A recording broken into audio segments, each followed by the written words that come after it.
మహాదేవుడును మన రక్షకుడు అయిన యేసుక్రీస్తు వారి శ్రేష్టమైన నామంలో ఉదయకాల మన్నా అనే చక్కని కార్యక్రమాన్ని చూస్తున్న మీ అందరికీ నిండు హృదయంతో వందనాలండి. దేవుని మహాకృప మీ అందరికీ తోడై ఉండును గాక. ఎలా ఉన్నారు? మీరు మీ కుటుంబాలు క్షేమమే కదా?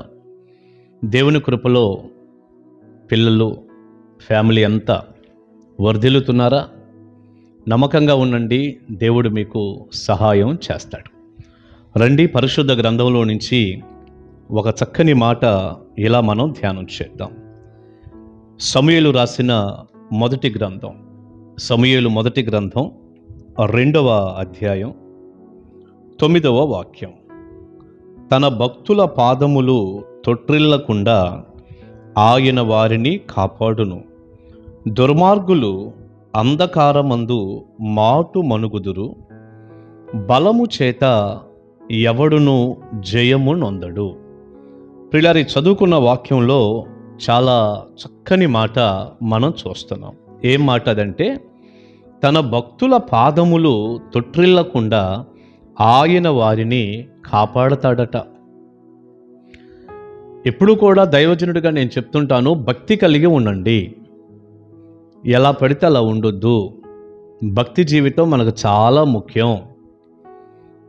భక్తి అంటే వాక్యానుసారంగా దేవుడు మెచ్చుకునే రీతిలో ఒక పరిశుద్ధమైన జీవితం జీవించాలి, రక్షింపబడాలి, పొందిన రక్షణ భయంతో వణుకుతో కొనసాగించుకోవాలి, ఒక భక్తి జీవితం చేయాలి, ఒక పరిశుద్ధమైనటువంటి జీవితం జీవించాలి. ఈనాడు చాలామంది ఈ పైన ఉన్న వాటిని లెక్క పెట్టుకుంటూ మేము భక్తి పరులు అని భ్రమలో ఉన్నవారు ఉన్నారు. సాధారణంగా ఏదో మందిరానికి వచ్చో, వాక్యం చదివో, పాటలు పాడో, లేదా నాబోటోళ్ళు అయితే వాక్యం బోధించో, లేదా ఎక్కువ మందితో సహవాసం, కాస్త వాళ్ళతో వెళ్తూ మాకు పెద్ద పరిచయాలు ఉన్నాయి అంటూనో, ఇలా ఈ పైన ఉన్న వాటిని లెక్క పెట్టుకుంటూ మేము చాలా భక్తిపరులు అనే భ్రమలో ఉండి రేపటి రోజున ఎంతో నష్టపోవటానికి సిద్ధంగా ఉన్నవారు ఉన్నారు. ప్రియబిడ్డ, ఈ పై ఉంటే ఉన్నవండి, మంచిదే, కానీ ఇది భక్తి కాదు. ఇంత మాత్రమే భక్తి కాదండి. భక్తి అంటే పరిశుద్ధమైన జీవితం, వాక్యానుసారమైన జీవితం, దేవునితో అంటుకట్టబడ్డ జీవితాలు.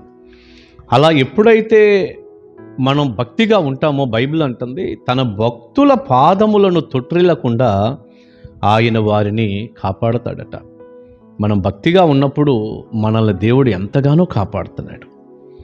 పాదము తొట్రిల్లకుండా, మనం జారి పడిపోకుండా, పాపంలో పడిపోకుండా, దేవునికి దూరం అయ్యే పరిస్థితుల్లో బురదగుంటల్లో పడకుండా ఎంత కాపాడుతున్నాడండి దేవుడు. నువ్వు భక్తిగా బతకాలనే ఆశ నీకుండి భక్తిగా జీవిస్తూ ఉంటే మనల్ని కాపాడటానికి దేవుడు ఎంతో సిద్ధంగా ఉన్నాడు. ప్రియులారా, పరిశుద్ధ గ్రంథంలో కీర్తనాకారుడు ఒక చక్కని మాట ఇలా అన్నాడండి. 97వ కీర్తన, 94వ కీర్తన 18వ వచనం చూడండి. ఇలా రాయబడి ఉంది, నా కాలు జారినని నేను అనుకొనగా యెహోవా నీ కృప నన్ను బలపరుచుచున్నది. ఎంత చక్కని మాట అండి. నా కాలు జారిందని నేను అనుకున్నాను, నేను పడిపోతున్నట్టు అనిపించింది, కానీ నీ కృప నన్ను బలపరిచింది అన్నాడు. ప్రియులారా, ప్రతి వ్యక్తికి శోధన కలిగిద్ది, పడిపోయే సమయాలు వస్తాయి, కానీ దేవుడు తన భక్తుల పాదములను తొట్రిల్లకుండా ఆయన కృపచేత ఆదుకుంటాడు, ఆదరిస్తాడు, కాపాడుతాడు, బలపరుస్తాడు. ఆ మాట అంటూ మూలవాక్యంలో ఏముందంటే, దుర్మార్గులు అంధకారమందు మాటు మనుగుదురు అని రాస్తుంది. భక్తి లేకుండా దుర్మార్గంగా ఉన్న వ్యక్తి ఎప్పటికీ నష్టమేగా, అది కష్టమేగా. చీకట్లో మాటు మణిగిపోతారట, చీకట్లో నష్టపోతారు, కనపడకుండా పోతారు. ఎంత ప్రమాదం అంటది. కనుక దుర్మార్గంగా ఏ వ్యక్తి కూడా జీవించకూడదు. భక్తిగా ఉండే కృప దేవుడు మనకి ఇచ్చునుగాక. భక్తి పరులను దేవుడు ఎంతో కాపాడుతుంటాడు. మరొక మాట ఈ వచనంలో రాస్తుందండి, చక్కని మాట. బలము చేత ఎవడును జయము నొందడు. ఎంత చక్కని మాట అండి. బలము చేత ఎవ్వడు కూడా జయము నొందడు. ఈరోజు మనం జయించాలి, అపవాదిని జయించాలి, వాడు అనుచరులైన దెయ్యాలను జయించాలి, లోకాన్ని జయించాలి, పాపాన్ని జయించాలి. మనం జయించాల్సినవి చాలా ఉన్నాయిగా. శరీరాశ, నేత్రాశ, జీవపుడంబము, ఇవన్నీ మనం జయించాలి. ఇలా జయించటానికి, ఒక జయ జీవితం పొందటానికి మన బలము సరిపోయేది కాదు. మన బలం సరిపోయేది కాదు.